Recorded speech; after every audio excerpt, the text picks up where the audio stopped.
सुप्रभात बच्चों। आज का जो हमारा टॉपिक है वैसे तो मुद्रा और बैंकिंग में पढ़ाना चाह रहा था, लेकिन बच्चों ने संसाधन एवं विकास के कुछ बच्चों ने प्रश्न उत्तर के गौरव और हिमांशु ने, तो मैं सोच रहा हूँ थोड़ा पहले चलो इसको ही समझा देते हैं। संसाधन एवं विकास। देखो बेटा, मोटा मोटा हम इसको कैसे करना है, देखो मैं समझा देता हूँ। संसाधन किसे कहते हैं, मतलब प्रकृति से प्राप्त वे सभी वस्तुएं, ठीक है, जो हमारी भौतिक आवश्यकताओं की क्या करते हैं, पूर्ति करते हैं, तो हम क्या कहते हैं बेटा, संसाधन कहते हैं। ठीक है ना। तो मुख्य रूप से अगर इसकी परिभाषा देखते हैं तो हमारे पर्यावरण में उपलब्ध प्रत्येक वस्तु जो हमारी आवश्यकताओं को पूरा करने में प्रयुक्त की जाती है, ठीक है, और जिसके बनाने के लिए हमारे पास क्या हो, प्रौद्योगिकी उपलब्ध हो, जो आर्थिक रूप से और सांस्कृतिक रूप से मान्य हो। ठीक है, जो आर्थिक रूप से मान्य हो और सांस्कृतिक रूप से क्या हो, मान्य हो, वह क्या होता है, संसाधन होता है। वह क्या होता है, आपका संसाधन होता है। ठीक है ना। क्लियर हो गया। मतलब जो चीज़ हमें क्या होता है बच्चों, हर चीज़ हमें क्या, प्राकृतिक संसाधन जो होते हैं वो हमें प्रकृति से प्राप्त होते हैं। भाई उन्हें बनाने के लिए हमारे पास क्या होना चाहिए, प्रौद्योगिकी होनी चाहिए, जिससे कि उसे हम क्या है, मूल्यवान वस्तु में क्या कर सकें, परिवर्तित कर सकते हैं। और जो आर्थिक रूप से क्या हो, मान्य और सांस्कृतिक रूप से भी क्या होनी चाहिए, मान्य होनी चाहिए। ठीक है ना। तो वही चीज़ हमें क्या कहते हैं बेटा, प्रौद्योगिकी कहते हैं। क्या कहते हैं, तो मुख्य रूप से क्या होता है, जो इनका केंद्र बिंदु होता है बेटा, वो क्या होता है, मानव होता है। ठीक है ना। मानव ही क्या करता है, जो भी संसाधन होते हैं उन्हें क्या करता है, भौतिक संसाधन में क्या करता है, परिवर्तित करता है। ठीक है ना। तो उसके लिए क्या चाहिए, पहले तो प्राकृतिक संसाधन तो चाहिए। ठीक है ना। और उसके बाद प्रौद्योगिकी चाहिए, उसके बाद संस्थाएं चाहिए। ठीक है। और मानव की अपनी बुद्धि और विवेक से क्या करता है, उन चीज़ों को क्या करता है, वो परिवर्तित करता है। क्लियर हो गया सभी को। अब आता है इनका वर्गीकरण। ठीक है। तो वर्गीकरण कैसे होता है, देखो सबसे पहले होता है इनका वर्गीकरण जो होता है उत्पत्ति के आधार पर होता है। ठीक है। जिसमें क्या होता है, जैव अजैव होते हैं। ठीक है। साम्यता के आधार पर होता है, नवीनीकरण योग्य होते हैं और अनवीनीकरण योग्य होते हैं। स्वामित्व के आधार पर होते हैं, व्यक्तिगत हो गए, सामुदायिक हो गए, राष्ट्रीय हो गए, अंतर्राष्ट्रीय हो गए। और विकास के स्तर के आधार पर होते हैं, संभावित होते हैं, विकसित भंडार होते हैं और संचित कोष होते हैं। ठीक है। मुख्य रूप से जो इससे इंपॉर्टेंट है बेटा, उत्पत्ति के आधार पर और सामर्थ्य के आधार पर होते हैं। ठीक है ना। इसका एक चार्ट ही बता रखा है। संसाधन क्या होते हैं, मुख्य रूप से दो प्रकार के होते हैं, प्राकृतिक होते हैं, मानव निर्मित होते हैं, ये भी आपको बता रखा है। प्राकृतिक में क्या होते हैं, दो प्रकार के होते हैं, नवीनीकरण, अनवीनीकरण, ये बताएंगे। और मानवीय में क्या होता है, संरचनात्मक एवं संस्थाएं होती हैं और मात्रा एवं गुणवत्ता होती है। ठीक है ना। अब उसके बाद क्या होता है, नवीनीकरण योग्य संसाधन भी दो प्रकार के होते हैं। ठीक है ना। एक सतत होते हैं और एक जैव होते हैं। अनवीनीकरण संसाधन भी दो प्रकार के होते हैं, पुनः चक्रीय और अचक्रीय होते हैं। ठीक है ना। और पुनः चक्रीय में जैसे क्या आता है, धातु आता है, और अचक्रीय में क्या होता है, जीवाश्म ईंधन आता है। ठीक है ना। और जैव संसाधन भी दो प्रकार के होते हैं। ठीक है। प्राकृतिक वनस्पति और वन्य जीव। ठीक है। प्राकृतिक वनस्पति जो होगी, जो हमारे जो भी हमारे क्या होते हैं, पेड़ पौधे होते हैं वो हो गए, और वन्य जीव में क्या होते हैं, जो भी जीव जंतु होते हैं वो सम्मिलित होते हैं। क्लियर हो गया ना। तो मुख्य रूप से जो हम बात करते हैं बच्चों, तो संसाधन के प्रकार में इसमें सबसे इंपॉर्टेंट आप लोगों ने ध्यान देना है, उत्पत्ति के आधार पर। उत्पत्ति के आधार पर क्या होता है, जैव संसाधन। ठीक है। जैव संसाधन, अजैव संसाधन, मतलब मुख्य रूप से क्या है, जैव मतलब जिसमें जीवन है। ठीक है। उसे हम क्या कहते हैं, जैव संसाधन कहते हैं। ठीक है।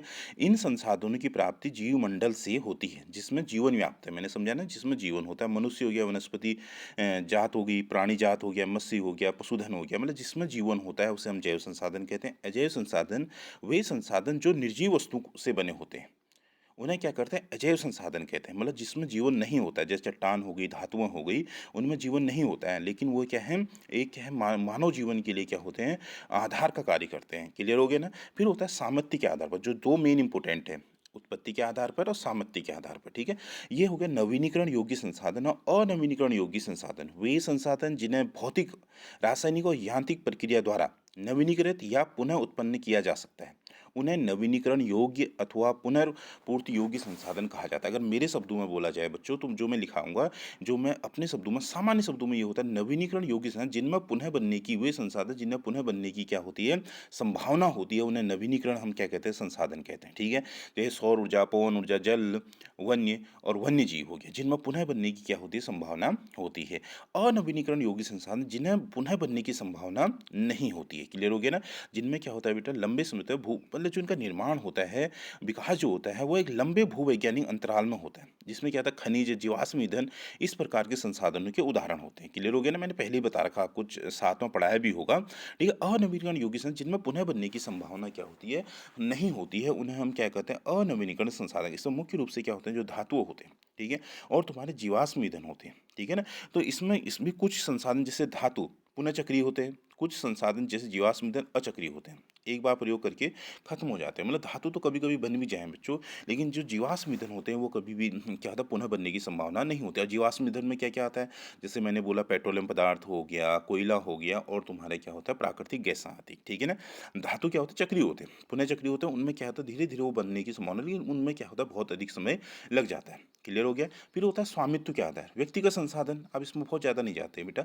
संसाधन निजी व्यक्ति, जिसमें क्या होता है निजी व्यक्ति का क्या होता है स्वामित्व होता है, उसे हम क्या कहते हैं, आपका व्यक्तिगत संसाधन कहते हैं। जैसे हो गया किसी का अपना बगीचा होता है, चारागाह होता है, ठीक है ना, अपना घर होता है, अपने खेत होते हैं, तो ये एक तरह से क्या है, आपके व्यक्तिगत संसाधन है। क्लियर हो गया सही बच्चों को। एक होता है सामुदायिक स्वामित्व वाले संसाधन, वे संसाधन जिसमें एक समुदाय के सभी सदस्यों का क्या होता है, आपका क्या होता है उपलब्ध होते हैं। जैसे गांव में जो शामिल जो भूमि होती है, आपने देखा ना, जो हमारी पंचायत भूमि होती है, इसमें क्या होता है पूरे गांव वालों का क्या होता है एक क्या होता है अपना एक अधिकार होता है, वो सभी के लिए उपलब्ध होता है, ठीक है। जैसे नगरीय क्षेत्रों में जाते हैं तो सार्वजनिक पार्क हो गई, पिकनिक स्थल हो गई, खेल का मैदान हो गया, ये चीज़ें हो गई एक होती है राष्ट्रीय संसाधन।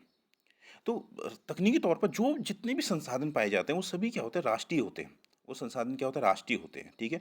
देश की सरकार का उसमें क्या होता है कानूनी अधिकार होता है, ठीक है। वह व्यक्तिगत संसाधनों को भी आम जनता के हित के लिए क्या है अधिग्रहित कर सकते हैं, आपने देखा होगा, ये तो आपको पता ही है, ठीक है। लेकिन ये जो इससे इतर जो होता है राष्ट्रीय संसाधन, इसमें राष्ट्र का क्या होता है एक अधिकार होता है, उसे मैंने बता दिया सभी इसमें ये होता है। तो इसमें मुख्य रूप से क्या होता है सड़कें हो गई, नहरें हो गई, रेल लाइन हो गई, ठीक है, व्यक्ति समतल खेतों में बनी होती है, ठीक है। लेकिन इसमें क्या होता है एक सरकार का क्या होता है आपका वो होता है, जैसे महासागरीय होता है, ठीक है। क्लियर हो गया ना, ठीक है। महासागरीय जो क्षेत्र होते हैं वे संसाधन क्या है राष्ट्रीय संपदा में आते हैं। क्लियर हो गया ना। अंतर्राष्ट्रीय संसाधन, कुछ अंतर्राष्ट्रीय संस्थाएं संसाधनों को नियंत्रित करती है। जैसे तट रेखा से 200 किलोमीटर मील तक क्या होता है जो दूरी होती है, उसमें जो खुला महासागरीय होता है, महासागर होता है, वो संसाधन पर किसी देश का अधिकार नहीं होता है, ठीक है ना। उसमें क्या होता है पूरे विश्व के अंतर्राष्ट्रीय संसाधन, उसे क्या मानते हैं उसके अंतर्गत क्या है विश्व के सभी देश क्या कर सकते हैं अपनी आर्थिक गतिविधियां कर सकते हैं। क्लियर है सभी बच्चों को। इसमें क्या होता है फिर विकास के स्तर के आधार पर होता है बेटा संभावित संसाधन, वे संसाधन यह वे संसाधन हैं जो किसी प्रदेश में विद्यमान होते हैं परंतु उनका उपयोग नहीं किया गया है, ठीक है ना। मतलब संभावित मतलब ये वे संसाधन जो किसी प्रदेश में मतलब विद्यमान तो हैं, लेकिन उनका अभी तक हमने क्या है क्या उपयोग नहीं किया गया है। तो ऐसे संसाधनों को हम क्या कहते हैं, मतलब संभावित, मतलब संभावना है भविष्य में इसमें क्या है, हम इसको क्या करेंगे आपका करेंगे, मतलब इनका उपभोग करेंगे, अभी उपभोग हुए नहीं है, विकसित संसाधन, ठीक है ना। वे संसाधन जिनका सर्वेक्षण तो किया जा चुका है, उनका उपयोग की गुणवत्ता और मात्रा का निर्धारण भी किया जाता है, उसे विकसित संसाधन, मतलब उनका विकसित संसाधन वे संसाधन है जिनका यहाँ पे संसाधन हमें पता है, ठीक है ना, कितनी मात्रा में कितनी गुणवत्ता सब कुछ है। तो इस प्रकार के संसाधनों को अभी उपयोग नहीं किए गए हैं, तो इनको हम क्या कहते हैं विकसित संसाधन कहते हैं, ठीक है। अब होता है भंडार। पर्यावरण में उपलब्ध वे पदार्थ जो मानव की आवश्यकताओं की पूर्ति कर सकते हैं परंतु उपयुक्त प्रौद्योगिकी के अभाव में उनकी पहुंच से क्या हो सकते हैं बाहर है, तो भंडारण में शामिल उन्हें क्या कहते हैं भंडार। भाई हमें पता है यहाँ पे सब कुछ है, ठीक है, मानव की आवश्यकता पूर्ति कर सकते हैं यहाँ पे संसाधन, लेकिन क्या है बच्चों कि वहाँ पर क्या है जैसे हमारे भाई हमारे पास वो ज्ञान नहीं है, वो प्रौद्योगिकी नहीं है, वो मशीनरी नहीं है जिससे हम उनके क्या कर सकें विदोहन कर सकें। भाई जैसे आप हमारा जो विद्यालय है वो फल क्षेत्र में है, समझ में आ गया ना। लेकिन भाई यहाँ पे हम क्या करते हैं फलों को हम सीधे क्या करते हैं मंडी में भेज देते हैं। अगर वहाँ पर क्या होता है बेटा जूस बनाने की जो प्रौद्योगिकी है वो विकसित होती है, लोगों को जानकारी होती है, तो लोग अपने घरों में क्या कर सकते थे फलों के साथ साथ क्या कर सकते थे उससे निकाले गए जो हमारा क्या जूस है जैम है उसका प्रयोग उसको भी हम क्या कर सकते थे बेच सकते थे। क्लियर हो गया ना। तो ये चीज़ें यहाँ पे दे रखी हैं बच्चों। तो मुख्य रूप से आपको जो इंपॉर्टेंट है संसाधन किसे कहते हैं और संसाधन के प्रकार में मुख्य रूप से दो चीज़ें आपको याद करनी, उत्पत्ति के आधार पर और सामित्य के आधार पर। उत्पत्ति दो जैव अजैव जिसमें जीवन होता है जैव कहते हैं, अजैव जिनमें जीवन निर्जीव वस्तु होती है उन्हें अजैव कहते हैं। नवीनीकरण योग्य जिनमें पुनः बनने की क्या होती है संभावना होती है उसे हम क्या कहते हैं नवीनीकरण योग्य संसाधन, जिनमें पुनः बनने की संभावना नहीं होती अनवीनीकरण संसाधन कहते हैं। उदाहरण मैंने बताए रखे हैं। क्लियर हो गया ना बच्चों। अब होता है संसाधन का विकास, मतलब संसाधन का विकास होता है संसाधन जिस प्रकार मनुष्य के जीवन यापन के लिए क्या है आवश्यक होता है उसी प्रकार जीवन की गुणवत्ता बनाए रखने के लिए महत्वपूर्ण होता है। ऐसा विश्वास किया जाता है कि संसाधन प्रकृति की देन है, परिणामस्वरूप मानव इनका अंधाधुंध उपयोग करता है जिसकी न्यू समस्या उत्पन्न होती है। देखो मैंने बोला ना संसाधन क्या होते हैं बेटा एक दिन में विकसित नहीं होते हैं। क्लियर हो गया ना। ठीक है, तो हम क्या करते हैं बेटा अगर हमको कुशलतापूर्वक विदोहन नहीं करेंगे तो वो क्या होते हैं एक समय बाद क्या होते हैं नष्ट हो जाते हैं समाप्त हो जाते हैं, ठीक है ना।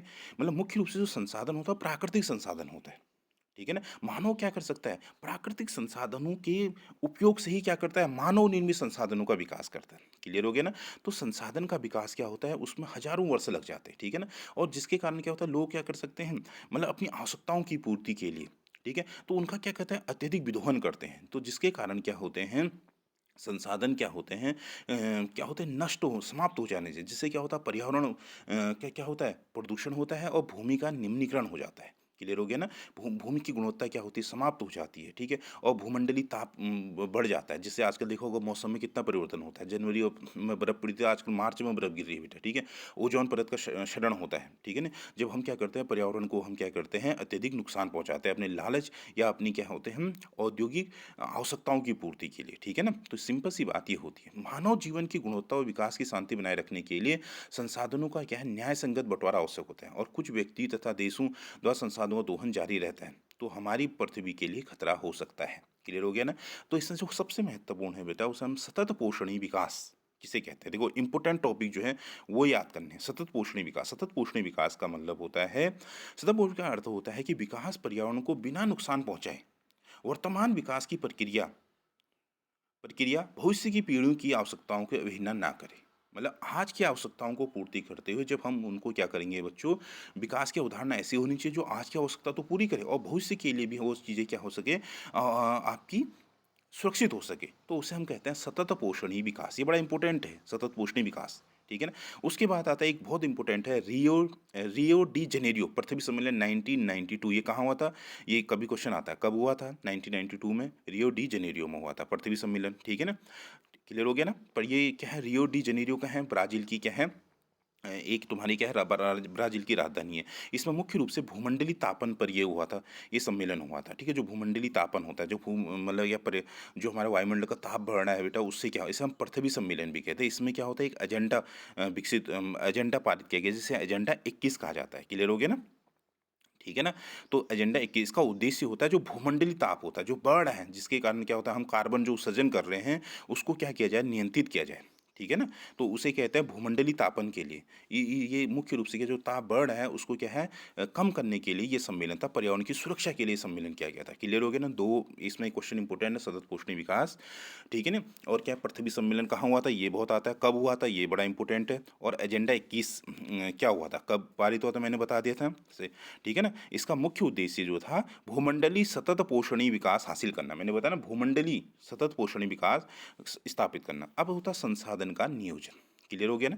इसको हम फिर मैं दोबारा दूसरी वीडियो में बताता हूँ, संसाधन का नियोजन हम किसे कहते हैं। तो आज इंपॉर्टेंट है, बताया बच्चों मैंने आप लोगों को। एक होता है संसाधन किसे कहते हैं, संसाधन का वर्गीकरण, जिसमें क्या होता है, मुख्य रूप से उत्पत्ति के आधार पर, और आपका क्या होता है, उत्पत्ति के आधार पर, और आपका दूसरा जो होता है उत्पत्ति के आधार पर हो गया, और दूसरा सामर्थ्य के आधार पर हो गया। और इसमें इंपॉर्टेंट और कौन सा बताया मैंने, सतत पोषणीय विकास बताया। और उसके बाद रियो डी जेनेरियो सम्मेलन क्या हुआ था, इसके बारे में पढ़ोगे। 21 एजेंडा 21 क्या है, मैंने बता दिया आपको, भूमंडलीय सतत पोषणीय विकास हासिल करना होगा। क्लियर हो गया ना? इतना कीजिए, कोई समस्या होती है फिर मुझसे पूछिए। आप कभी कभी क्या होता है, वीडियो की क्वालिटी अगर थोड़ा सा हल्का रहती है बच्चों, तो इसकी क्वालिटी को आप थोड़ा सा बढ़ा दीजिए।